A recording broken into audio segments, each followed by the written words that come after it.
अस्सलाम वालेकुम। आज के वीडियो में हम बात करेंगे internal and external links and images alt tags. मैंने स्टार्ट किया है आर्टिकल सबमिशन से क्योंकि मैं चाह रहा था कि अगर आप लोगों ने अपनी ब्लॉग वेबसाइट बनानी है तो ज़ाहिर बात है चीज़ें खुद भी करनी पड़ेंगी और कोई क्लाइंट भी अगर आपसे डिमांड करता है किसी के लिए भी परफॉर्म कर रहे हो तो ये काम आपको करना आना चाहिए। सिर्फ यही नहीं है कि जब एसईओ के लिए कोई साइट आए उसके ऊपर चीज़ें ऑलरेडी पड़ी हुई हैं और आप उनके साथ काम करके फ्री हो जाओ, आपको ये सब कुछ खुद से भी करना पड़ सकता है। तो इसलिए बिल्कुल मैं स्टार्टिंग से आपको स्क्रैच से सब चीज़ें बता रहा हूँ। लास्ट वीडियो में हमने आर्टिकल पब्लिश करना देखा। अब उसमें मैंने आपको यूआरएल ऑप्टिमाइज़ेशन, परमालिंक स्ट्रक्चर के बारे में बताया, हेडर्स ऑप्टिमाइज़ेशन के बारे में बताया। अब इस वीडियो में हम लोग उसी को फर्दर आगे लेके चलेंगे। फिलहाल मैं वो काम कर रहा हूँ जो आपका हर आर्टिकल के साथ, हर पेज के साथ परफ़ॉर्म करना पड़ेगा। जो भी आप नया कंटेंट पब्लिश करोगे, उसके साथ आपको ये चीज़ें परफ़ॉर्म करनी पड़ती हैं। इसमें सिर्फ़ परमालिंक वाला एक साइट वाइड फैक्टर था, जो पूरी साइट पे इकट्ठा अप्लाई होता है। वरना बाकी चीज़ें वो थी जो आपके हर कंटेंट पे, हर आर्टिकल, पेज, पोस्ट पे अलग-अलग आपको परफ़ॉर्म करना पड़ता है। उसी तरह से इंटरनल, एक्सटर्नल लिंक्स और इमेजेस ऑल टैग्स हैं। ये क्या चीज़ें हैं? Images alt tag, images alt text, alt attributes, इन सब के बारे में हम बात करेंगे। So let's go back to the article. ये आपके पास आर्टिकल है, जहाँ मैंने लास्ट लेक्चर में छोड़ा है वहीं से मैं स्टार्ट कर रहा हूँ। यहाँ पे अब आर्टिकल पब्लिश हो गया, टाइटल, लिंक हमने कर दिया, परमालिंक भी कर दिया। अब आर्टिकल के अंदर मीडिया भी तो होता है, इमेजेस होंगे, कोई वीडियो हो सकती है, तो सपोज़ इमेजेस आपने ऐड करने हैं। अब यहाँ पे सवात वैली जो है, अगर इसका इमेज ऐड करना है और एक मुझे मेन इमेज भी ऐड करना पड़ेगा, जो मेरे आर्टिकल में मतलब मेन शो हो रहा होगा। जिस तरह से अगर ये एक वेबसाइट है और इसके मैं ट्रैवल में जाता हूँ और या ब्लॉग सेक्शन में मैं जाता हूँ और उसको ओपन करता हूँ, तब देखेंगे यहाँ पे आपको आर्टिकल्स का क्विक व्यू शो हो रहा होगा, जहाँ पे उसका इमेज और कुछ टेक्स्ट लिखा होगा और मुझे अच्छा लगेगा तो मैं क्लिक करके उस पूरे आर्टिकल को ओपन कर लूँगा। ये देखें, ये आपके पास एक आर्टिकल है, इसका टाइटल और इसका थोड़ी-सी शॉर्ट डिस्क्रिप्शन है। और साथ उसका इमेज लगा हुआ है और अगर मुझे इस आर्टिकल को फर्दर रीड करना है, तो मुझे इस पे क्लिक करके इसको ओपन करना पड़ेगा और मैं इसको फर्दर पूरे आर्टिकल को पढ़ सकता हूँ। इसी तरह से ये जो आपके पास बाकी आर्टिकल्स भी नज़र आ रहे हैं, इनके भी देखें एक शॉर्ट इमेज नज़र आ रहा है आपको। इसका भी एक आपको छोटा-सा इमेज नज़र आ रहा है, टाइटल डिस्क्रिप्शन नज़र आ रहा है। अगर आपने इसको पढ़ना है तो क्लिक करके ओपन करना पड़ेगा और पढ़ना पड़ेगा। ये जो इमेज नज़र आ रहे हैं ना आपको, इनको बोलते हैं फीचर्ड इमेज। जो आर्टिकल का मेन इमेज होता है, जो उसका मेन फेस होता है। ठीक है? तो हम लोग वो फेस ये वाला ऐड करना भी सीखते हैं और इसके अलावा विद इन द आर्टिकल और इमेजेस भी होते हैं, मल्टीपल इमेजेस होते हैं, वो भी ऐड करना देखते हैं और फिर उसके बारे में बात करते हैं कि उसकी ऑप्टिमाइज़ेशन वगैरह कैसे होती है। तो सबसे पहले तो इमेज ऐड करना। तो यहाँ पे अगर मैं ये परमालिंक वाला बंद कर देता हूँ और सो यहाँ पे अगर मैं वापस अपने आर्टिकल में आता हूँ और मैं सबसे पहले फीचर्ड इमेज की बात करूँ, जो मेन इमेज है, जिस तरह से ये इमेजेस शो हो रहे हैं, तो उसके लिए आप कहाँ से वो इमेज ऐड करते हो, ये आपका आर्टिकल है। इसमें आप अगर अपने राइट साइड बार पे देखो, तो यहाँ पे थोड़ा-सा नीचे आएँ, तो ये आपके पास सेट फीचर्ड इमेज का ऑप्शन आ रहा है, फीचर्ड इमेज के नीचे। यहाँ पे आप अपना फीचर्ड इमेज सेट करते हो, जो आपका इस तरह का अपीयर होगा। इस तरह का। तो उसके लिए अब आपको इमेज चाहिए। तो इमेज आप अगर कोई स्टॉक फ़ोटोज़ यूज़ कर रहे हैं फिर तो फ़ाइन है। क्लाइंट प्रोवाइड कर रहा है फिर भी फ़ाइन है। आपने अपनी स्टॉक फ़ोटोज़ अरेंज की हैं फिर भी फ़ाइन है। अपनी बनाई हुई है फिर भी फ़ाइन है। लेकिन अगर आप आपको वेब पे चाहिए तो वो किस तरह से यूज़ करते हैं? क्योंकि वो कॉपीराइट्स भी आ सकते हैं उसके ऊपर। तो उसके लिए आपने क्या करना है, अगर आपको गूगल से इमेज चाहिए, मैं गूगल से इमेज लेने का भी वे बता देता हूँ। फ्लिकर से लेने का भी बता देता हूँ। रॉयल्टी फ्री इमेजेस वैसे जो वेब से अवेलेबल होते हैं उनका भी बता देता हूँ। क्योंकि आपने कोशिश करनी है कि वो इमेज लें जिस पे कल को आपको क्लेम ना आए।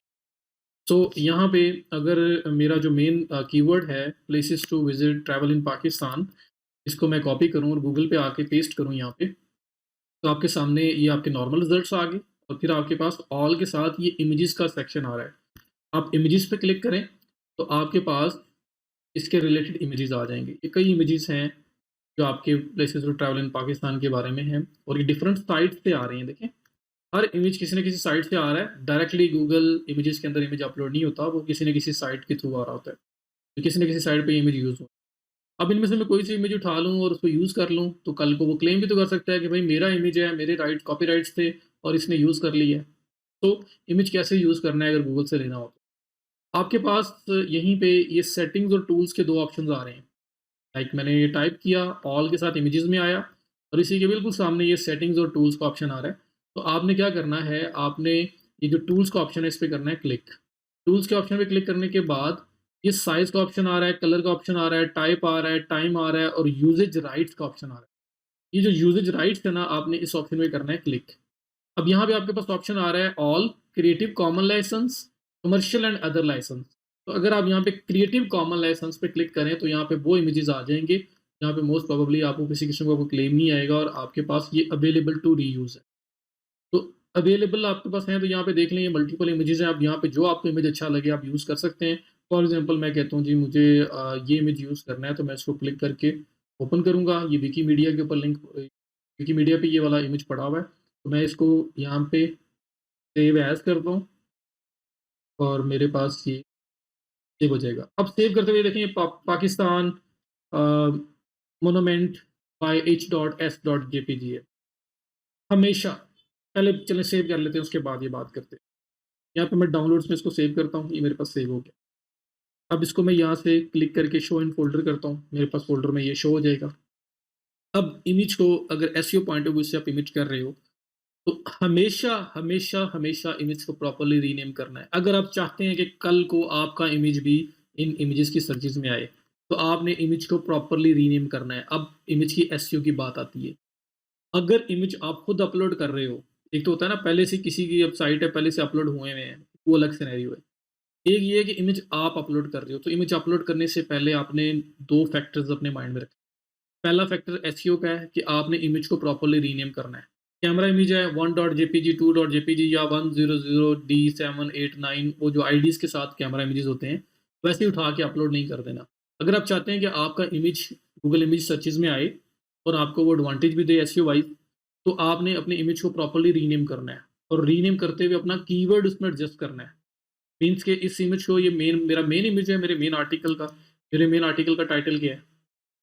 ये आपके मेन आर्टिकल का टाइटल है, 20 best places to visit in 2020। तो मैं कहता हूँ ये मेरा best places to visit in Pakistan, इसके रिलेटेड आर्टिकल है ये। तो मैं कहता हूँ जी मेरा ये best places to visit travel in Pakistan के रिलेटेड मेरा ये इमेज है। तो मैं इसको कॉपी करता हूँ तो यहाँ पे आके मैं इसको रीनेम करता हूँ। रीनेम, यहाँ पे मैं इसको रिप्लेस कर दूंगा best places to travel in Pakistan. अब मेरा कीवर्ड है places to travel in Pakistan, तो वो भी इसके अंदर आ रहा है और साथ साथ बेस्ट लग गया, मतलब एक फ्रेज है और फ्रेज के अंदर ही जो है ना मेरा वो की जो मेन कीवर्ड है वो भी यूज हो रहा है।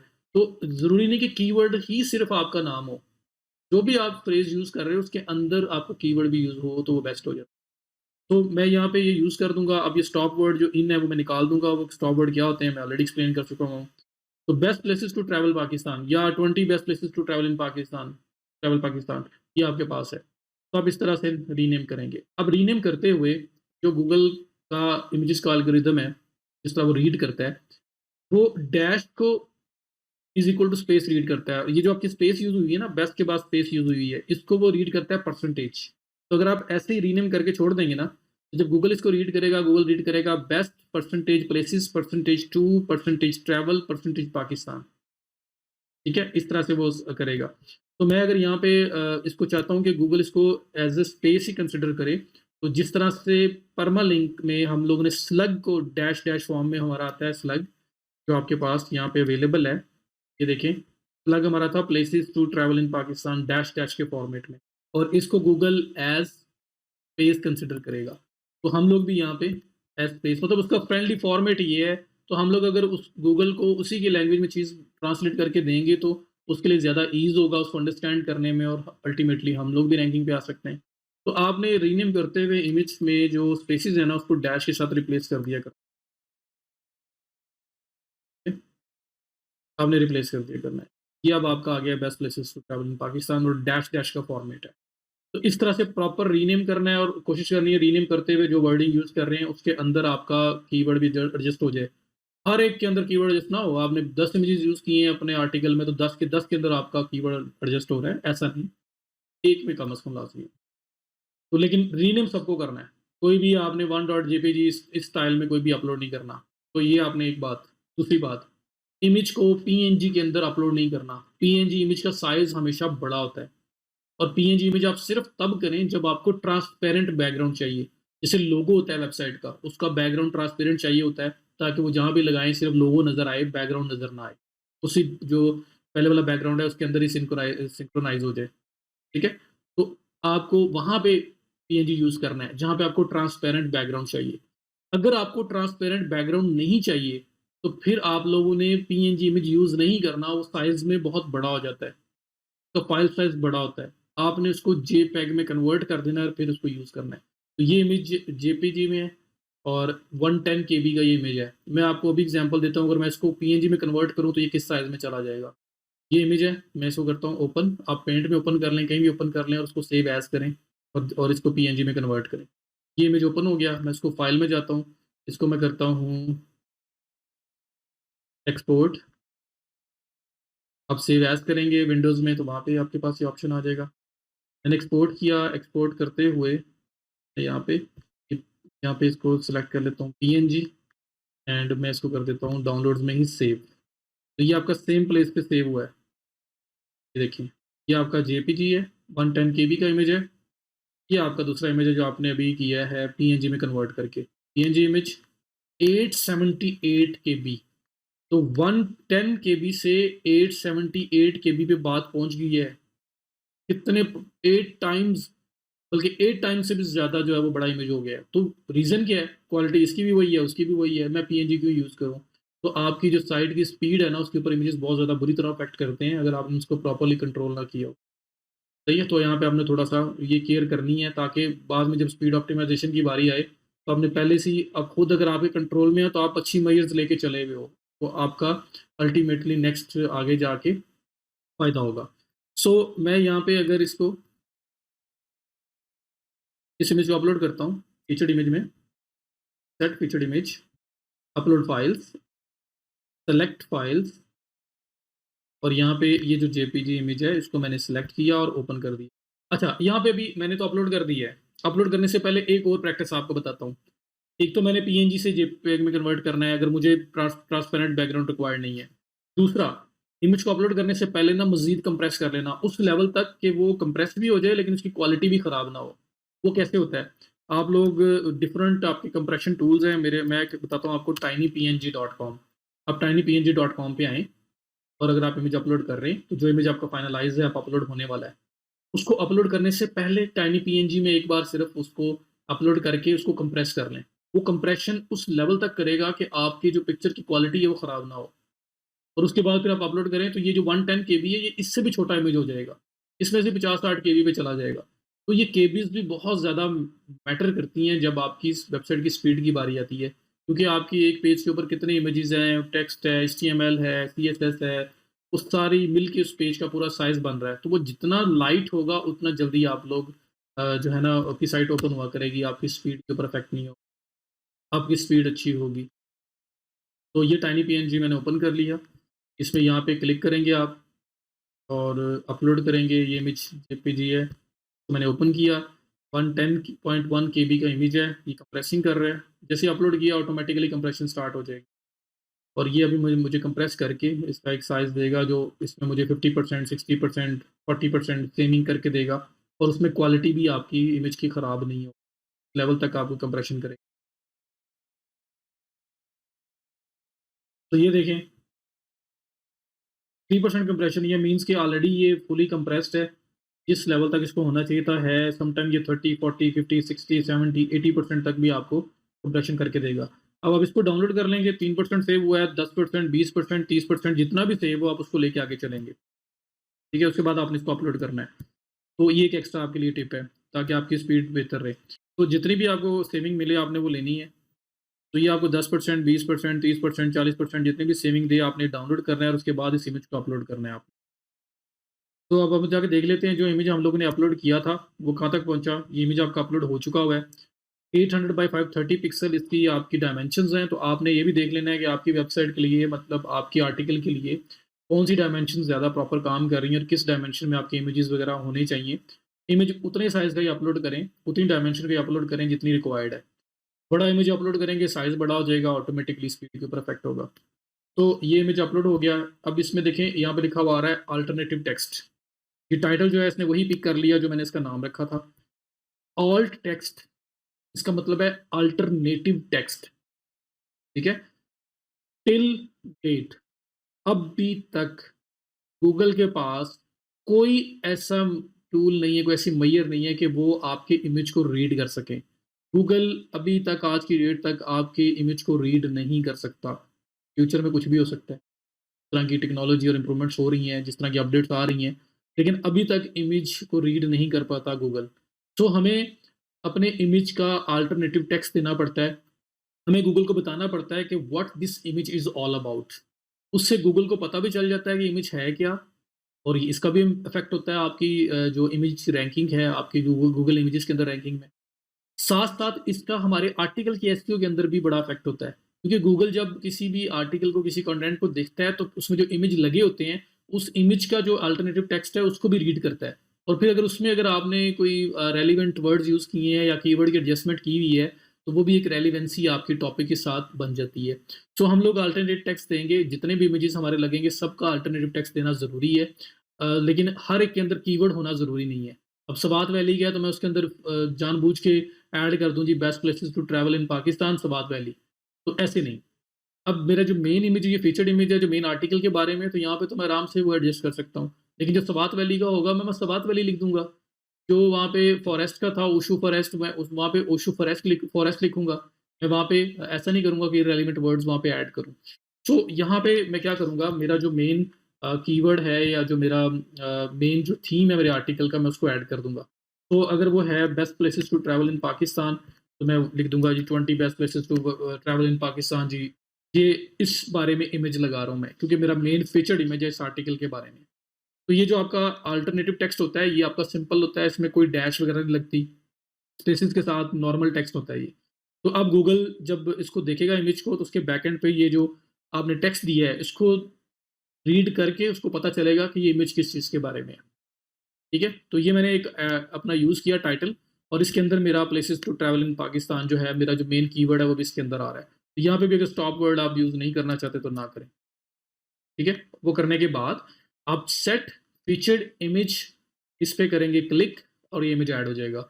अब यहाँ पे कुछ और चीज़ें आ रही हैं, यहाँ पे कैप्शन आ रहा है। कैप्शन क्या होती है? आप लोगों ने अक्सर देखा होगा, एक इमेज लगा हुआ है, 3 लोग खड़े हुए हैं, वहाँ पे लिखा होता है नीचे कैप्शन में छोटा-सा लिखा होता है ऑन द लेफ्ट, मतलब एक पर्सन स्टैंडिंग है, उसके बाद वेरी नेक्स्ट टू हिम दूसरा है, वेरी नेक्स्ट टू हिम या ऑन द राइट ये पर्सन है। उस तरह से कैप्शन में एक्सप्लेन किया होता है कि कौन बंदा कहाँ-कहाँ पे खड़ा हुआ है, ताकि लोग आइडेंटिफ़ाई कर सकें। तो वो कैप्शन होती है जो इमेज के साथ नज़र आती है। अल्टरनेटिव टेक्स्ट, आल्ट टेक्स्ट नज़र नहीं आता। ये बैकएंड चीज़ है। ये सिर्फ़ गूगल देखेगा, सर्च इंजन देखेगा, ये एक आम यूज़र को नज़र नहीं आएगा। ठीक है? तो जो आपका इमेज ऑल्ट टैग है, ये बैकएंड, और जो कैप्शन है, जो फ्रंट पे आप दिखाना चाहते हो। डिस्क्रिप्शन, इमेज के बारे में अगर आप उसकी अच्छी एसईओ इमेज की करना चाहते हो, तो आप डिस्क्रिप्शन भी ऐड कर सकते हैं, जिसमें आप उसकी इमेज के बारे में बता सकते हैं, और उसमें आपका ये कीवर्ड भी यूज़ हो रहा है, तो उसमें भी आपको हेल्प मिलती है। लेकिन सबसे इम्पोर्टेंट चीज़ आपका अल्टरनेटिव अल्टरनेटिव टेक्स्ट है, और कैप्शन डिपेंड करता है आपके ऊपर, इसमें एसईओ की वैल्यू नहीं है, ये आप पे डिपेंड करता है कि आपको किसी इमेज को एक्सप्लेन करने के लिए कैप्शन रिक्वायर्ड है या नहीं है। ये सब करने के बाद आपने सेट फीचर्ड इमेज पे क्लिक कर देना है। इमेज आपका यहाँ पे एडजस्ट होके आ जाएगा। अब ये मेरी नज़र कैसे आना है इमेज मुझे? तो आर्टिकल पब्लिश करने से पहले आप किसी भी टाइम ये प्रीव्यू पे क्लिक करके देख सकते हैं कि जो अभी तक आपने आर्टिकल बनाया है, वो किस तरह का लुक क्या आ रही है। तो ताकि आप उसके अंदर एडजस्टमेंट्स कर सको, और उसको फिर आप प्रॉपर डिज़ाइन करके लाइव करो। तो मैं प्रीव्यू करूँगा तो मेरा जो फीचर्ड इमेज है वो कैसा नज़र आना है, कहाँ नज़र आना है, मुझे वो बस आइडिया हो जाएगा। ये मेरा टाइटल है, और अभी कैटेगरी अनकैटेगराइज़्ड आ रहा है, मैंने सेलेक्ट नहीं की हुई। ये इमेज है मेरा मेन। अब ये देखिए इमेज मेरे थीम के अकॉर्डिंगली ये इमेज छोटा है। तो इस इमेज की जो विड्थ है वो ज़्यादा होनी चाहिए थी। तो मैं इस हिसाब से इमेज अपलोड करूँगा। तो ये इमेज आ गया आपका, उसके बाद ये आपके नीचे जो बॉडी टेक्स्ट है वो आ रहा है, उसमें जो हेडर्स लगे हुए हैं वो सब यहाँ पे आपको नज़र आ रहे हैं। ठीक है? तो ये अभी तक आपका प्रीव्यू है। अब इसके बाद मैं वापस जाता हूँ, तो हमने अभी-अभी बात की इमेज ऑल टैग की, जो आपके पास अगर मैं प्रेज़ेंटेशन में वापस जाऊँ स्लाइड में, तो ये जो आपके इमेज ऑल टैग्स या टेक्स्ट की बात हो रही थी, अभी हमने उसको एक्सप्लेन किया इमेज में ये क्यों ज़रूरी है, क्योंकि गूगल अभी तक इमेज को रीड नहीं करता। तो उसमें हमें अल्टरनेटिव टेक्स्ट देना ज़रूरी है, और उसमें किसी एक इमेज में हम अपना मेन कीवर्ड भी एडजस्ट करते हैं। मतलब कीवर्ड ही सिर्फ़ आपका वो अल्टरनेटिव टेक्स्ट ना हो, आप कोई फ्रेज़ जो भी आप उसकी एक्सप्लेनेशन दे रहे हो, उसके अंदर बस कीवर्ड यूज़ हुआ हो। तो मैंने कर दिया, फीचर्ड इमेज में ज़्यादा वो ईज़ी था यूज़ करना, वो कर दिया। अब इसके अलावा इमेजेस और भी तो यूज़ हो सकते हैं, जैसे ये सवात वैली है, इसको यूज़ करना है, तो अब मैं सवात वैली को लेता हूँ।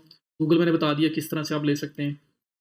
अब अगर मुझे गूगल के अलावा कहीं और से लेना है, तो आपके पास मल्टीपल ऑप्शंस हैं। उन ऑप्शन में से एक ऑप्शन ये है कि आप गूगल पर जाएँ और एक फ्लिकर भी है साइट, वहाँ से भी लिया जा सकता है। और इसके अलावा अगर आप सर्च करें रॉयल्टी फ्री इमेजेस, ये आपने सर्च करना है। ये आपके पास रॉयल्टी फ्री इमेजेस जो प्रोवाइड कर रही है साइट्स वो आ गई। ये पिक्सेल्स आ रही है, अनस्प्लैश आ रही है, डिफरेंट साइट्स हैं जहाँ पे पिक्साबे आ रही है, जहाँ पे आपको रॉयल्टी फ्री इमेजेस प्रोवाइड किए जाते हैं जिसको आप रीयूज़ कर सकते हैं। तो आप इसमें किसी पे भी आएँ, यहाँ पे सवात वैली है, मैं सवात वैली पे लिख के क्लिक करता हूँ, सर्च करता हूँ मैं, और सवात वैली के रिलेटेड अगर कोई इमेज यहाँ पे अवेलेबल है तो मैं यूज़ कर लूँ, मुझे कोई इश्यू नहीं है। ये सारे रॉयल्टी फ्री इमेजेस, ये डिफरेंट साइट्स आपके पास आई हैं।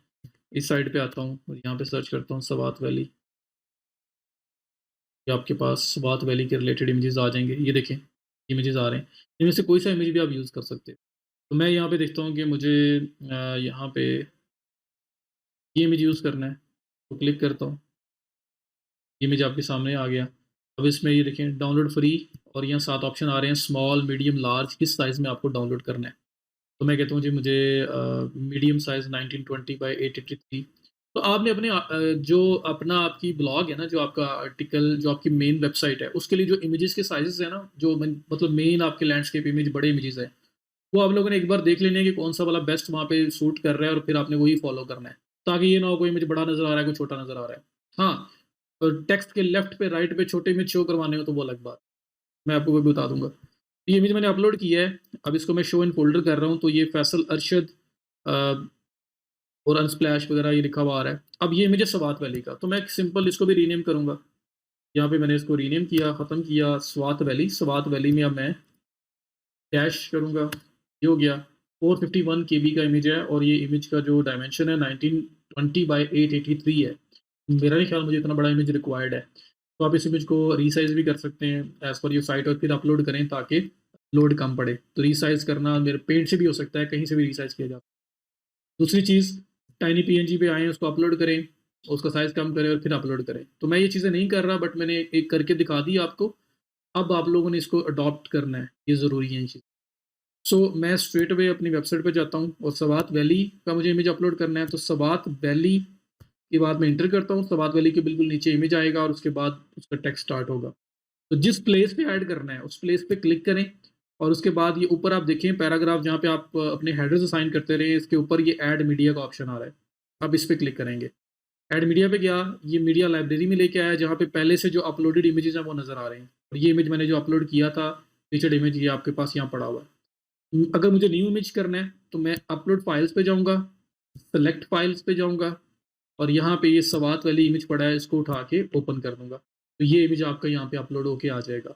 अब इसका भी अल्टरनेटिव टेक्स्ट मुझे देना है, लाइक सवात वैली, सिंपल ये भी दे सकता हूँ, जो इस इमेज को एक्सप्लेन करे। तो ये सवात वैली का इमेज है, तो सवात वैली के बारे में बता दूँगा। अगर मुझे पता है उस लोकेशन का एग्ज़ैक्ट, तो मैं सवात वैली और उस लोकेशन का वहाँ पे ऐड कर सकता हूँ। तो मैं सवात वैली यहाँ पे लिख देता हूँ, और कैप्शन में कुछ रिक्वायर्ड है तो दे सकते हैं, वरना आप यहाँ पे इंसर्ट इनटू द पोस्ट करेंगे, और ये आपके पास ऐड होके आ गया। अब बहुत स्मॉल इमेज आ रहा है, तो यहाँ पे क्लिक करें, और अब जो अगर ऑलरेडी अपलोडेड इमेज हो तो उसको एडिट कैसे करते हैं, आपको वो भी यहाँ बता रहा हूँ। और ये इमेज का साइज़ जो बहुत छोटा है, इसको भी हम एडजस्ट कर लेते हैं। तो आप इस इमेज पे आएँ, ये पेंसिल आइकन बना हुआ आ रहा है, तो ऑलरेडी अपलोडेड इमेज को भी ऐसे डील करते हैं। और साथ ये है कि अगर आपने सेंट्रलाइज़ करना है तो आप ये अलाइन सेंटर कर दें, सेंटर में आ गया। ये जो एडिट करना है इसको, तो ये जो पेंसिल आइकन है इस पे क्लिक करें, ये आपका अल्टरनेटिव टेक्स्ट आ रहा है। तो जो पहले अल्टरनेटिव टेक्स्ट था, वो ऑल टेक्स्ट लिखा हुआ आता था अपलोड करते हुए, वो भी आपने देख लिया, और अगर इमेज ऑलरेडी अपलोडेड हो तो उसको इस पेंसिल आइकन पे क्लिक करके आप ऐसे एडिट करते होते हैं, और यहाँ पे अल्टरनेटिव टेक्स्ट आता होता है। अब हुआ क्या है कि ये आपका जो डिस्प्ले सेटिंग है ना, सेंटर मैंने कर लिया हुआ है, जो साइज़ है ना उसमें मीडियम सेलेक्ट हुआ हुआ है, तो मैं साइज़ पे जाके बोलता हूँ जी मुझे लार्ज या फुल साइज़ इमेज चाहिए, जो इमेज मुझे रिक्वायर्ड है। तो अगर मुझे फुल साइज़ चाहिए तो मैं फुल साइज़ पे क्लिक करूँगा, एंड अपडेट पे क्लिक करूँगा, तो ये जो उसका एग्ज़ैक्ट साइज़ है ना फुल साइज़ इमेज, वो मेरे पास यहाँ पे डिस्प्ले हो जाएगा। तो ये आपने इस सवात वैली के नीचे इमेज ऐड कर दिया। अब इस इमेज को देखना है ये कैसा शो हो रहा है, तो यहाँ पे प्रीव्यू पे क्लिक करें, और दोबारा से आपका ये रिफ्रेश होगा प्रीव्यू, और ये जो आपका फीचर्ड इमेज है, और उसके बाद जो सवात वैली का इमेज है वो भी आपको नज़र आएगा। सो ये देखें, ये आपके पास सवात वैली का इमेज आ गया। इस इमेज का साइज़ ठीक है, बल्कि बड़ा है ज़्यादा, ये आपका 1000 बाय 600 तक काफ़ी होगा। तो सवात वैली ये आपके पास नज़र आ गया, ठीक है? तो इस तरह से आप इमेजेस ऐड करते हो और इमेजेस का अल्टरनेटिव टेक्स्ट लगाना ज़रूरी है। तो इस तरह जहाँ-जहाँ इमेज ऐड करना आप कर सकते हैं। ऐसा भी हो सकता है कि ये इमेज जो है आप चाहते हैं कि ये टेक्स्ट के लेफ्ट पे नज़र आए, राइट पे नज़र आए, तो वो भी एडजस्ट किया जा सकता है।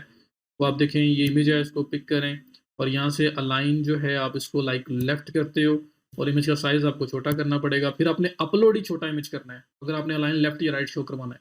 अगर आपको रिक्वायर्ड साइज़ आपका 300 बाय 138 है, तो फिर किस वजह से आपने 1920 बाय 883 का इमेज अपलोड किया है? क्योंकि वो इमेज 400 प्लस केबीज़ में चला गया है। जो आपका 300 बाय 138 का इमेज ही होता और उसको आप अपलोड करते, तो वो इमेज आपका हार्डली 10, 15, 20 केबीज़ का होना था। तो इसलिए जितना रिक्वायर्ड साइज़ है, वही आपने अपलोड किया करना है। तो आपने पहले दे सोच लेना है कि आपने लेफ्ट अलाइन करना है, राइट करना है, तो वैसे बड़ा इमेज ज़्यादा शो करवाना है, ताकि उसी साइज़ में उसको कन्वर्ट करके, रीसाइज़ करके आप अपलोड करो। तो अगर मुझे इतना शो करवाना है, तो फिर इतना ही इमेज अपलोड करना चाहिए था और मैंने यहाँ से सिर्फ अलाइन उसको लेफ्ट किया, तो ये लेफ्ट नज़र आ रहा है। अब ये कैसा नज़र आएगा आपको? आप प्रीव्यू पे क्लिक करें और यहाँ पे आप देख सकते हैं कि अलाइन लेफ्ट में कैसे नज़र आएगा, अलाइन राइट में कैसे नज़र आएगा, उस तरह से आप एडजस्टमेंट कर सकते हैं। तो ये एक एडिशनल चीज़ मैं आपको बता रहा हूँ ताकि आप अपनी पोस्ट को प्रॉपर डिज़ाइन कर सकें। ठीक है? तो ऐसा करने के बाद आपका जो इमेजेस ऑल टैग्स वाला पार्ट है वो कंप्लीट हो जाएगा। आप इसी तरह से बाकी सारे इमेजेस में डील करोगे। कैप्शन लगानी होगी तो कैप्शन भी ऐसी लगेगी, लाइक इस इमेज पे कैप्शन लगानी है तो क्लिक करें, एडिट करें और यहाँ पे कैप्शन में लाइक टेस्ट कैप्शन, ये मैं टेस्ट लिख के अपडेट करता हूँ, तो आपकी इमेज के नीचे ये टेस्ट लिखा हुआ आ रहा है। इसी तरह से अगर आपने किसी का इमेज लिया है और उसको सोर्स देना है, मीन्स कि आप बताना चाहते हो कि इमेज कहाँ से लिया गया है, तो आप वो भी बता सकते हैं। सपोज़ यहाँ पे मुझे बताना है इस इमेज का और मैं इसको इमेज को फुल साइज़ में ले आता हूँ। मुझे फुल साइज़ इमेज ये चाहिए और मैं इसके बारे में बताना चाह रहा हूँ, ये इमेज मैंने कहाँ से पिक किया है। तो ये जो इमेज है मेरा, वो मैंने लिया है अनस्प्लैश से। ओरिजिनल व्यूअर वेबसाइट है, कोई भी है, बस आपको मैं सोर्स लगाना बता रहा हूँ। आप बताना चाहते हैं कि इमेज वो कहाँ से लिया गया है। तो आप क्या करेंगे, इस इमेज के नीचे कैप्शन में ही यहाँ पे लिखो सोर्स अनस्प्लैश, ये लिखें, अपडेट। तो आपने बता दिया जी इसका सोर्स है अनस्प्लैश।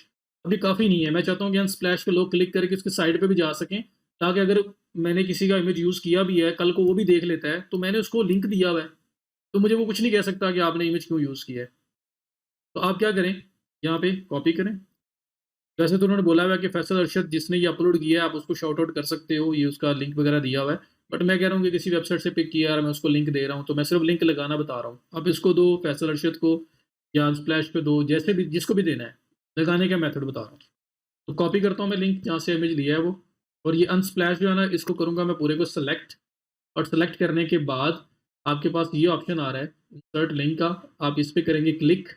ये आपके पास एक बॉक्स ओपन हुआ है, यहाँ पे आप करेंगे अपना लिंक पेस्ट, जहाँ पे आप चाहते हैं कि इस वर्ड को क्लिक करने के बाद जो लिंक ओपन हो, और यहाँ पे ये अप्लाई का ऑप्शन आ रहा है, आप सिंपल इस पे कर देंगे अप्लाई, ये आपका लिंक लग गया है। अब अगर मैं आपको प्रीव्यू करके दिखाता हूँ, तो आपने एक लिंक लगा दिया, अब आपके पास ये जो लेटेस्ट आपका प्रीव्यू है वो नज़र आएगा, और उसमें जिस तरह से मैंने लिंक लगाया है वो लिंक भी लगा हुआ नज़र आएगा, और उसे क्लिक करने पे अनस्प्लैश साइट ओपन भी होगी। तो ये देखें, इसके नीचे source is equal source colon, तो इसके नीचे देखें सोर्स कॉलन अनस्प्लैश आ रहा है, अनस्प्लैश पे क्लिक करेंगे तो ये आपको स्ट्रेट अवे अनस्प्लैश वाली वेबसाइट पे ले जाएगा। देखें, ये आपको अनस्प्लैश पे लेके जा रहा है, जहाँ से वो पिक्चर आपने ली हुई है। तो ऐसे हम लोग सोर्स ऐड कर सकते हैं, अगर हमें सोर्सेज़ देने हो कि हमने ये इमेज लाइक किसकी कर्टेसी है, कहाँ से लिया है इमेज बताना हो, ताकि कल को अगर वो भी देखे तो कोई इश्यू ना हो। लाइक कुछ फोटोग्राफर्स के भी इमेजेस ऐड किए जा सकते हैं ना, लेकिन फिर उनकी प्रमोशन हो रही है तो फिर वो कुछ बोलेंगे नहीं, ये बात होती है। तो सोर्स ऐड करना हो तो इस तरह से सोर्स ऐड होता है आपका। तो ये आपका इमेजेस का मैंने टोटल ओवरऑल बता दिया, और इसके साथ मैंने एक और चीज़ डिस्कस करने का बोला था जो मैंने ऑलरेडी स्टार्ट कर दी हुई है, और वो थी इंटरनल एक्सटर्नल लिंक्स। आर्टिकल के अंदर ये क्या होते हैं? देखिए, इंटरनल लिंक ये होता है कि आपकी अपनी वेबसाइट से आप अपनी ही वेबसाइट के किसी दूसरे आर्टिकल को लिंक कर रहे होते हो। मैंने लिंक करना बता दिया आपको, ये देखें आप नीचे सोर्स के साथ जो अनस्प्लैश है मैंने इस पे लिंक लगाया है, तो लिंक लगाना मैंने बता दिया है। अब आपको इंटरनल एक्सटर्नल को एक्सप्लेन कर रहा हूँ, आपको खुद ही आइडिया हो जाएगा ये लिंक कौन सा है। लिंक लगाते कैसे हैं वो तो आपने देख लिया कि वो टेक्स्ट सेलेक्ट करना है, ये जो इंसर्ट लिंक ऑप्शन है इस पे क्लिक करना है और बॉक्स में आपने लिंक दे देना है। तो अगर अपनी वेबसाइट, जैसे ये है SEOstopshop.com, इस साइट से, इसी साइट के ऊपर एक और आर्टिकल लिखा हुआ है, उसको लिंक दे रहा हूँ। इस आर्टिकल से एक और आर्टिकल को लिंक दे रहा हूँ, एक और पेज को लिंक दे रहा हूँ, वो इसी वेबसाइट के ऊपर लिखा हुआ है। तो वो है इंटरनल लिंक कि आपने इंटरनली ही अपने एक पेज को दूसरे पेज के साथ लिंक किया है। और अगर मैं अपनी साइट से किसी दूसरे की वेबसाइट को लिंक दे रहा हूँ, तो वो होता है एक्सटर्नल लिंक, जो मैंने अनस्प्लैश के साथ किया। अनस्प्लैश मेरी वेबसाइट नहीं है, मैंने अपनी वेबसाइट से अनस्प्लैश को लिंक दिया है और उसका लिंक ऐड किया है। तो मैंने ये एक्सटर्नल लिंक ऐड किया है अपनी साइट पे, जिस पे क्लिक करने के बाद जो विजिटर है वो किसी दूसरे की वेबसाइट पे चला जाएगा। तो ये होता है इंटरनल और एक्सटर्नल लिंक का डिफरेंस। अब हर आर्टिकल के अंदर कुछ इंटरनल लिंक्स भी होते हैं और एक्सटर्नल लिंक्स भी होते हैं। अब ये क्यों होते हैं? इंटरनल लिंक्स में ये होता है कि फॉर एग्जांपल ये जो आर्टिकल है इसमें मैंने लिखा हुआ है 20 best places to travel in Pakistan, और इसमें सवात वैली और बाकी सारी लोकेशंस डिस्कस हुई हुई हैं। अब जो सवात वैली लिखा हुआ है, इसके अंदर देखें मैंने इसको एक लिमिटेड सा एक्सप्लेन किया है ना। अब मेरे इसी साइड के ऊपर मेरे पास एक सवात वैली के ऊपर एक डिटेल्ड आर्टिकल लिखा हुआ है 2000, 3000, 4000 वर्ड्स का। इसमें मैंने सवात वैली को कंप्लीटली सिर्फ सवात वैली को कवर किया हुआ है। ए टू जी उसके ऊपर सवात वैली के रिलेटेड आर्टिकल लिखा हुआ है। तो क्या होगा, मैं अपना यहाँ पे जहाँ पे सवात वैली की बात हो रही है, सो मैं यहाँ पे जहाँ पे सवात वैली की बात हो रही है, मैं सवात वैली के अंदर ही यहाँ पे लास्ट में किसी भी जगह पे अपना वो लिंक एम्बेड करूंगा। मैं बोलूंगा कि if you want to read more about Swat valley, या if you want to go to Swat valley, you should read this article, और उस आर्टिकल का टाइटल देके मैं उसके ऊपर लिंक करूंगा। तो अगर किसी ने सवात वैली में जानना है तो ये तो लिमिटेड इन्फॉर्मेशन है, मेरे पास पूरा आर्टिकल है, वो उसको उस पर जाके सारा आर्टिकल पढ़ सकता है। तो विजिटर जो है उसको एक तो वैल्यू मिलेगी कि मैंने उसको सारा डाटा प्रोवाइड किया है, उसको और ज़्यादा हेल्प कर रहा हूँ, मैं ज़्यादा डिटेल्स प्रोवाइड कर रहा हूँ। और दूसरा इसके साथ क्या होगा कि अगर वो विजिटर उस लिंक पे क्लिक करेगा तो वो कहाँ जाएगा, मेरी वेबसाइट गई तो किसी दूसरे आर्टिकल पे चला जाएगा, तो मेरे पास ही रहेगा वो। तो इस मेरे मल्टीपल आर्टिकल्स को वो रीड कर रहा है, तो मुझे उसका भी फ़ायदा है कि वो ज़्यादा देर मेरी वेबसाइट के ऊपर है, और मेरी वेबसाइट का जो मेन गोल है, कोई ऐड लगाए हुए हैं, पैसे कमा रहा हूँ, तो वो आपके ज़्यादा इंक्रीज़ होंगे, वो उसका आपको ज़्यादा मैक्सिमम बेनिफिट होगा। तो इंटरनल लिंक्स भी होते हैं ताकि यूज़र्स को हेल्प मिले, जहाँ-जहाँ पे ज़रूरत है। अगर आपने कुछ लिखा हुआ है और आपने जिस तरह से ये अब ओशो फॉरेस्ट है, अगर इसकी बात हो रही थी, आपने ओशो फॉरेस्ट पे पूरा आर्टिकल लिखा हुआ है, तो आपको चाहिए कि ओशो फॉरेस्ट पे यहाँ 1.5 लाइन है, आप यहाँ पे लिंक दो अपने उस आर्टिकल को भी, ताकि लोग वहाँ पे जाके पढ़ सकें, आपको भी फ़ायदा हो और उसको भी फ़ायदा हो। उसको डिटेल में इन्फॉर्मेशन मिल जाए, कि वहाँ जाना है तो क्या-क्या माइंड में रखना है, कैसे जाते हैं, कितनी हाइकिंग है, क्या कुछ है, क्या ट्रैवल गाइड है, उसके साथ क्या लेके जाना चाहिए, सब कुछ उसको रीड मिल जाएगी। और आपको क्या फ़ायदा होगा, अगर आपने वहाँ एड्स लगाए हुए हैं, तो आपको वहाँ से इनकम जनरेट होगी, जब वो वहाँ पे जाएगा। आपकी साइट पे विज़िटर ज़्यादा देर स्टे कर रहा है, ठीक है? तो ये इंटरनल लिंक्स हैं। एक्सटर्नल लिंक्स हैं कि फॉर एग्ज़ाम्पल यहाँ पे मैंने सोर्स दिया, किसी का इमेज यूज़ किया था, तो मैंने उसको लिंक दे दिया एक्सटर्नल। दूसरा, मेरे पास ओशो फॉरेस्ट के बारे में आर्टिकल नहीं पढ़ा हुआ। ओशो फॉरेस्ट पे बात हुई, 1.5 लाइन है सिर्फ़। या फिर यहाँ पे कलाम रिवर जो आ रहा है, अलोंग द कलाम रिवर। अब कलाम रिवर पे मेरे पास पूरा आर्टिकल लिखा हुआ है। अब कलाम रिवर पे मेरे पास आर्टिकल नहीं है, पर किसी और का आर्टिकल मैंने देखा है कलाम रिवर पे बहुत ज़बरदस्त लिखा हुआ है। तो मैं उसका आर्टिकल यहाँ लिंक कर दूँगा। अब देखिए वो किसी का आर्टिकल है, मेरी वेबसाइट पे नहीं है, वो किसी और की वेबसाइट पे आर्टिकल है। तो मैं उसको यहाँ जब लिंक करूँगा, मैं क्यों लिंक कर रहा हूँ? ताकि मेरे विज़िटर को फ़ायदा हो। लेकिन मैं यहाँ पे क्यों लिंक कर रहा हूँ कि ताकि मेरे विज़िटर को फ़ायदा हो। तो मैं अपने विज़िटर को फ़ायदा देने के लिए वो लिंक यहाँ पे ऐड कर रहा हूँ, कलाम रिवर का। सो इंटरनल और एक्सटर्नल लिंक्स आपके इंपॉर्टेंट होते हैं ताकि आप जो है अपने विजिटर को मैक्सिमम वैल्यू दे सको, मैक्सिमम उसको वहाँ पे इंफॉर्मेशन प्रोवाइड कर सको। अक्सर जगहों पे ऐसा होता है कि कहीं पे कोई वर्ड यूज़ हुआ होता है, वर्ड बड़ा डिफिकल्ट होता है, बहुत कॉमन नहीं होता, तो विकिपीडिया का लिंक लगा दिया जाता है, ताकि अगर किसी ने जानना है कि ये वर्ड जो यूज़ हुआ है ये क्या है, तो वो क्लिक करे और विकिपीडिया पे जाके पढ़ ले, तो एक्सटर्नल लिंक होगा। तो अगर दोबारा समराइज़ कर रहा हूँ कि आपने कलाम रिवर या ओशो फॉरेस्ट के नीचे कलाम रिवर की बात आ रही, कलाम रिवर के रिलेटेड आपके पास अपना आर्टिकल है, आप उसका लिंक दे दोगे, तो इंटरनल लिंक है क्योंकि आपकी वेबसाइट से आपकी दूसरे किसी पेज पे जा रहा है विज़िटर। और अगर आपके पास नहीं है, आप चाहते हो कि लोगों को रीड करवाने के लिए मैं कहीं और लिंक दे दूँ, तो आप अगर वेब से कहीं से भी कोई और उठाते हो वेबसाइट और उसका लिंक यहाँ लगा देते हो, उस आर्टिकल का लिंक यहाँ लगा देते हो, तो वो आपकी वेबसाइट का लिंक नहीं है। इस वजह से वो एक्सटर्नल लिंक होगा। तो इंटरनल एक्सटर्नल लिंक्स यूज़ होते हैं हर आर्टिकल में, ताकि आप उसको बेस्ट से बेस्ट जो है ना क्राफ्ट कर सको और लोगों को मैक्सिमम इन्फॉर्मेशन प्रोवाइड कर सको। सो अगर मेरे पास कलाम रिवर के रिलेटेड आर्टिकल होता और उस आर्टिकल का लिंक होता कुछ ऐसा, मैं सपोज़ कर रहा हूँ, कलाम रिवर, ये उसका लिंक होता। मेरे पास कोई आर्टिकल होता और उसका ये लिंक था कलाम रिवर। तो मैंने क्या करना था, उसको कॉपी करना था और यहाँ पे कलाम रिवर जो है इसको करना था सेलेक्ट, और ये जो इंसर्ट लिंक है इसको क्लिक करना था। यहाँ पे मैंने वो लिंक पेस्ट करना था और अप्लाई। तो ये मैंने लिंक लगा दिया। ये इंटरनल लिंक है कि मेरी ही वेबसाइट के ऊपर एक और आर्टिकल था कलाम रिवर के बारे में। मैंने मैंने उसको यहाँ पे एम्बेड कर दिया। ये इंटरनल लिंक है। और एक्सटर्नल लिंक क्या है? ये जो आपने सोर्स में किया अनस्प्लैश, कि आपके पास आर्टिकल नहीं था कलाम रिवर का, आपने गूगल पे जाके सर्च किया कलाम रिवर, मल्टीपल आर्टिकल्स आ गए, कोई भी एक उठाया और उसको लिंक कर दिया। तो वो था एक्सटर्नल लिंक। तो ये इंटरनल एक्सटर्नल लिंक्स क्यों ज़रूरी हैं? क्योंकि आप लोग मैक्सिमम इन्फॉर्मेशन अपने विजिटर को देना चाहते हो, तो आप इनको यूज़ कर रहे होते हो। हर आर्टिकल के अंदर यूज़ होते हैं।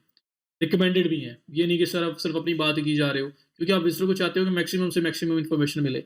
इंटरनल लिंक हम ज़्यादा यूज़ करते हैं, अगर हमने कवर किया हो चीज़ों को, हम उसको ज़्यादा ज़्यादा यूज़ करते हैं, ताकि लोग जो हैं हमारी साइट के ऊपर ज़्यादा से ज़्यादा स्टे करें, हमारे डिफरेंट आर्टिकल्स के अंदर मूव करते रहें। और जितनी देर ज़्यादा विजिटर स्टे करता है, मीन्स अच्छा यूज़र एक्सपीरियंस प्रोवाइड कर रहे हैं आप उसको, आपका अल्टीमेटली रैंकिंग भी बेटर होगी, इनकम भी बेटर होगी, सब कुछ बेटर होगा। सो ये इंटरनल लिंक लगाया मैंने कलाम रिवर का, कि अपनी ही साइट के किसी दूसरे पेज को लिंक दे दिया। एक्सटर्नल जो है आपके पास अनस्प्लैश की एग्जांपल है। दोनों लगाने का मेथड सेम था, वो भी ऐसे ही लगाया, ये भी ऐसे ही लगाया। सिर्फ एक चीज़ का डिफरेंस है। इंटरनल एक्सटर्नल लिंक खत्म हो गए, ये यही बात थी, कॉन्सेप्ट खत्म है। लेकिन अब इंटरनल लिंक है, अब क्या हुआ, मैं ये इसको प्रीव्यू करता हूँ, ये आपके पास आर्टिकल आ जाता है। मैं आपको एग्जांपल दे रहा हूँ। कलाम रिवर जो है वो आपकी ही वेबसाइट का कोई दूसरा पेज है, ठीक है? तो अगर आपके पास कोई इस आर्टिकल पे आता है और इस आर्टिकल पे आने के बाद वो जो कलाम रिवर का लिंक लगा हुआ है, वो उस पे जाके वहाँ पे कलाम रिवर पे कर देता है क्लिक। ये आपके पास है कलाम रिवर, इस पे करता है क्लिक। अब देखें सेम टैब के अंदर लोडिंग हुई और नया पेज ओपन हो जाएगा। ये पेज नॉट फाउंड इसलिए आएगा क्योंकि हमारे पास तो अभी तक पेज है ही नहीं ना, मैंने तो सपोज किया हुआ है। पर जब कोई कलाम रिवर पे क्लिक करेगा, आपकी वेबसाइट के दूसरे पेज पे चला जाएगा। तो ये आपने कंफ्यूज नहीं होना कि ये तो एरर दे रहा है। एरर इसलिए दे रहा है कि मैंने सपोज किया था कि मेरा पेज है, एक है कलाम रिवर का, असल में नहीं है। तो अगर है तो क्या होगा कि कलाम रिवर का पेज ओपन हो जाएगा, जो आपकी वेबसाइट का कोई दूसरा पेज है, तो सेम टैब के अंदर ही लोड हुआ और नया पेज ओपन हो, कोई मसला नहीं। मेरी वेबसाइट है ना, विजिटर छोड़ के तो नहीं गया मेरी वेबसाइट, तो सेम टाइम में लोड हुआ है तो खैर है। लेकिन अगर एक्सटर्नल लिंक है, किसी और की वेबसाइट को जा रहा है, जैसे अनस्प्लैश मेरे पास यहाँ पड़ा हुआ है, और अनस्प्लैश पे कोई क्लिक करता है और सेम टैब में ही लोडिंग होती है और वो अनस्प्लैश ओपन हो जाता है, तो क्या हुआ, मैंने अपने पाँव के ऊपर खुद कुल्हाड़ी मार दी। मैंने अपना विजिटर किसी और को दे दिया, मेरी साइट छोड़ के जा चुका है। वो मैंने बहुत बड़ी गलती कर दी। मीन अगर मैं अनस्प्लैश पे आता हूँ, ये इस पे क्लिक करता हूँ, सेम टाइम में लोडिंग होती है, अनस्प्लैश की साइट ओपन हो जाती है। मेरी साइट कहाँ है? मेरी साइट तो गई। इंटरनल लिंक था तो मसला ही नहीं था, मेरे एक आर्टिकल को छोड़ा तो दूसरे मेरे ही आर्टिकल पे है, तो स्टिल मेरी वेबसाइट पे ही है पर्सन। बट एक्सटर्नल लिंक था तो क्या हुआ, मेरी वेबसाइट गई, ये अनस्प्लैश किसी और की वेबसाइट ओपन हो गई, तो मैंने अपना विजिटर गिफ्ट कर दिया, उठा के किसी और को दे दिया। अब दोबारा वापस वो आएगा नहीं आएगा, कौन, कितने लोग हैं जो बैक करके वापस मेरी साइट पे वापस आएंगे? तो मैंने ये काम गलत किया है। तो जब एक्सटर्नल लिंक लगाते हैं ना, तो हमेशा हम लोग क्या करते हैं, जो सेम टैब में लोडिंग है ना, इसको हम लोग जो है ना खत्म करते हैं, हम लोग उसको न्यू टैब में ओपन करवाते हैं। हम इसको स्टॉप करते हैं कि सेम टैब में जो लोडिंग हो रही है ना, ये ना हो। एक टैब में मेरी साइट ओपन रहे, एक और नया टैब ओपन हो जाए, वहां पे दूसरे पर्सन की साइट ओपन हो जाए जो एक्सटर्नल लिंक वाली है। तो ऐसा हो कुछ कि यहाँ पे जैसे ही कुछ सिंपल क्लिक करे, मैं तो न्यू टैब क्लिक करके बोल रहा हूँ ना, मतलब यहाँ पे क्लिक राइट क्लिक करके ओपन कर रहा हूँ, लेकिन ऑटोमेटिक ऐसा हो कि जैसे ही हम स्प्लैश पे को क्लिक करें, तो न्यू टैब एक ओपन हो, वहां पे हम स्प्लैश ओपन हो, लेकिन पुराने टैब के अंदर मेरी साइट भी ओपन रहे, ताकि विजिटर मुझे छोड़ के ना जाए। तो ये एक्सटर्नल लिंक के केस में कि एडिशनल काम आपने करना होता है कि आप लोग ये मेक श्योर करते हो कि जब कोई पर्सन लिंक पे क्लिक करेगा, तो वो लिंक न्यू टाइम में ओपन होगा, सेम टाइम में ओपन नहीं होगा, क्योंकि सेम टाइम में ओपन हो गया तो विजिटर आपको छोड़ के चला जाएगा, आपकी साइट को लीव कर जाएगा, जो बहुत बुरा है आपके लिए। तो आप लोग कैसे इस चीज़ को करते हैं, मैं वापस आर्टिकल पे आता हूँ। अनस्प्लैश पे मैं आया, मैं अनस्प्लैश पे ये लिंक खत्म कर रहा हूँ, ठीक है? मैं दोबारा से लिंक लगा के दिखा रहा हूँ। और लिंक खत्म मैंने कैसे किया है, आप इस लिंक पे क्लिक करें और ये आपके पास देखें जो लिंक लगा हुआ आ रहा है, ये पेंसिल आइकन आ रहा है, साथ ये रिमूव लिंक का ऑप्शन आ रहा है, इसको खत्म कर रहा हूँ। एडिट भी कर सकता था, लेकिन मैं बिल्कुल इनिशियल ज़ीरो से बता रहा हूँ ताकि आपको ज़्यादा क्लैरिटी आए।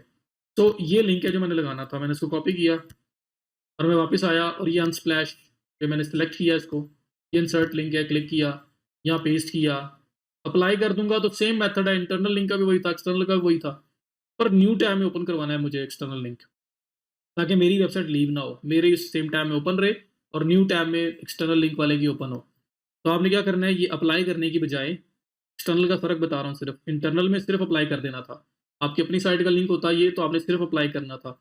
लेकिन एक्सटर्नल है, कोई और वेबसाइट है, तो आप ये 7 जो लिंक ऑप्शंस आ रहे हैं, ये जो गियर साइन बना हुआ आ रहा है, आप इस पे क्लिक करेंगे और यहाँ पे आपके पास लिंक, टेक्स्ट और साथ ये आपके पास एक बॉक्स बना हुआ आ रहा है जिसके आगे लिखा हुआ है open link in a new tab. आपने इस बॉक्स को चेक करना है कि ये लिंक जब क्लिक किया जाएगा तो न्यू टैब में ओपन होगा, सेम टैब में ओपन नहीं होगा। ये मैं चाहता हूँ क्योंकि ये लिंक एक्सटर्नल है, ये मेरी वेबसाइट का लिंक नहीं है। तो अब मैं अपडेट करूँगा, अब ये लिंक लग चुका है, लिंक सामने वैसे ही नज़र आ रहा है। लेकिन अब क्या होगा, अब मैं अगर यहाँ पे प्रीव्यू पे क्लिक करता हूँ, वो जो प्रीव्यू है वो रिफ्रेश होता है, तो अब मैं जब अनस्प्लैश पे सिंपल क्लिक करूँगा, राइट क्लिक नहीं, अब सिंपल क्लिक करूँगा, मतलब वो राइट क्लिक करके और उसको मैं ओपन करूँ न्यू टैब में, वैसा नहीं। मैं सिंपल क्लिक करूँगा तो ये न्यू टैब में ओपन होगा। ये देखें, यहाँ स्प्लैश आ गया, इस पे अब सिंपल मैं क्लिक करने लगा हूँ, तो क्या हुआ कि ऑटोमैटिकली न्यू टैब के अंदर ओपन हुआ है।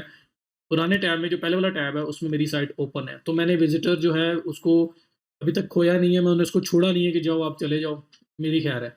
मेरी साइट अभी तक ओपन है साथ, वो उस साइट पे जाएगा, उसको देखेगा, उसके बाद वापस आ सकता है किसी टाइम भी। मेरी साइट इसके पास टैब में ओपन है। तो एक्सटर्नल लिंक में आप open link in a new tab का जो ऑप्शन है उसको आप एनेबल करते हो। ये करने के बाद दैट इज़ इट, आप पब्लिश कर दोगे, इमेज भी ऐड हो गया, लिंक्स भी ऐड हो गए, परमालिंक भी कर लिया, यूआरएल भी कर लिया, इमेजेस ऑल टैग्स भी कर लिए, सब कुछ यहाँ पे हम कर चुके हुए हैं। So that is it about internal external links और इमेजेस ऑल टैग्स जो इस वीडियो में हमने डिस्कस किए हैं। और जाते-जाते सिर्फ इसकी कैटेगरी की बात कर लेते हैं कि ये कैटेगरी हमने कोई सिलेक्ट नहीं की थी। आपने अगर पोस्ट सेक्शन में कैटेगरीज़ बनाई होंगी तो वो सारी जिस तरह ये डिस्प्ले हो रही हैं, ऐसे डिस्प्ले हो रही होती हैं और डायरेक्टली यहाँ से भी बन सकती है। और जब बना लेते हैं तो फिर हमने सिर्फ सिलेक्ट करना होता है कि ये आर्टिकल किस चीज़ के साथ रिलेट कर रहा है। तो यहाँ पे अगर मैं कहता हूँ ये लाइफ़स्टाइल के रिलेटेड है, ट्रैवल मेरे पास नज़र नहीं आ रहा है, इस वजह से मैं नहीं कर रहा। मैं लाइफ़स्टाइल क्लिक करके इसको अपडेट कर दूँगा। ये आर्टिकल लाइफ़स्टाइल के अंदर आपका पब्लिश हो गया है। तो ऑर्गेनाइज़ करने के लिए कैटेगरीज़ होती हैं। So in this video we talked about internal external links and images alt tags. I hope कि आप लोगों को समझ आ गई होगी। That is it for this video. Thank you so much. See you in the next video.